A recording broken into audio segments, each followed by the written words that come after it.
సిరివెన్నెల చిత్రంలో విధాత తలుపున ప్రభవించినది. ఈ గీతం గురించి చెప్పాలంటే సీతారామ శాస్త్రి గారు ఈ సిరివెన్నెల చిత్రంలో గీతాలన్నీ ఆయనే రాశారండి, రచించారు. అయితే తర్వాత ఇక ప్రేక్షకులకి వాళ్ళ మదిలో సిరివెన్నెల సీతారామ శాస్త్రిగా నిలిచిపోయింది ఆయన పేరు. అంటే ఆ పాట అలా వెన్నెల్లో సాగినట్టుగానే ఉంటుంది. ఆ పాటలన్నీ కూడా మనం చందమామ దగ్గర కూర్చుంటే ఎంత హాయిగా ఉంటుందో అంత స్వచ్ఛంగా. అందుకు తగ్గట్టు బాలుగారు, సుశీల గారు పాడిన పాటలు. ఈ పాటని అసలు ఎప్పటికీ మర్చిపోలేము. బాలుగారు లేని కొరత మనం తీర్చలేనిది, తీరలేనిది, తీరిపోనిది, తిరిగి రానిది. ఆ గళ యొక్క మాధుర్యం, ఆ స్పష్టత ఎంతో మధురమైనది. ఇప్పుడు మీ ముందు పాడబోతున్నానండి. విధాత తలపున ప్రభవించినది అనాది జీవన వేదం.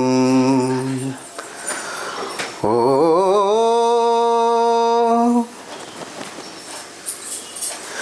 ఓ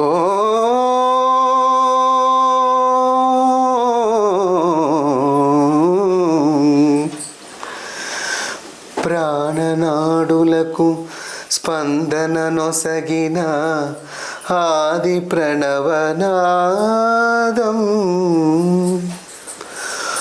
ఓ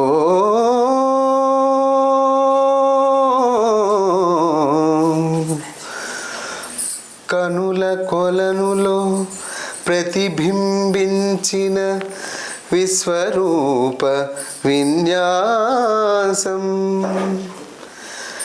యదకనుమలలో ప్రతిధ్వనించిన విరిల్చి విపల్చి గానం.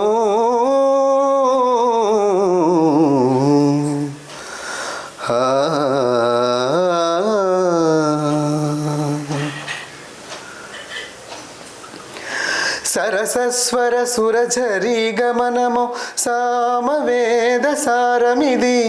సరసస్వర సురఝరీ గమనమో సామవేద సారమిది. నే పాడిన జీవన గీతం ఈ గీతం. విరించినై విరచించి తిని ఈ కవనం. విపంచినై వినిపించి తిని ఈ గీతం. ప్రాగ్దిశవేణియ పైన ప్రాగ్దిశవేణియ పైన దినకరమయూఖ తంత్రుల పైన జాగృత విహంగ సకులే వినీల గగనపు వేదిక పైన. ప్రాగ్దిశవేణియ పైన దినకరమయూఖ తంత్రుల పైన జాగృత విహంగ సకులే వినీల గగనపు వేదిక పైన. పలికిన కిలకిల స్వరముల జరగతి జగతికి శ్రీకారం కాగా. నేను మళ్ళీ పలికిన పాడతా. పలికిన కిలకిల స్వరముల స్వరజతి జగతికి శ్రీకారం కాగా. విశ్వకావ్యమునకిది భాష్యముగా విరించినై విరచించి తిని ఈ కవనం. విపంచినై వినిపించి తిని ఈ గీతం. జనించు ప్రతి శిశుగళమున పలికిన జీవన నాద తరంగం. చేతన పొందిన స్పందన ధ్వనించు హృదయ మృదంగధ్వానం. జనించు ప్రతి శిశుగళమున పలికిన జీవన నాద తరంగం. చేతన పొందిన స్పందన ధ్వనించు హృదయ మృదంగధ్వానం.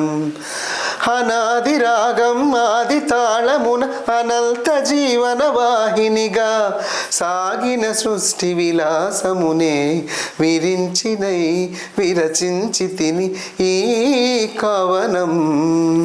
విపంచినై వినిపించి తిని ఈ గీతం. నా ఉచ్ఛ్వాసం కవనం, నా నిశ్వాసం గానం. నా ఉచ్ఛ్వాసం కవనం, నా నిశ్వాసం గానం. సరసస్వర సురఝరీ గమనము సామవేద సారమిది, నే పాడిన జీవన గీతం ఈ గీతం.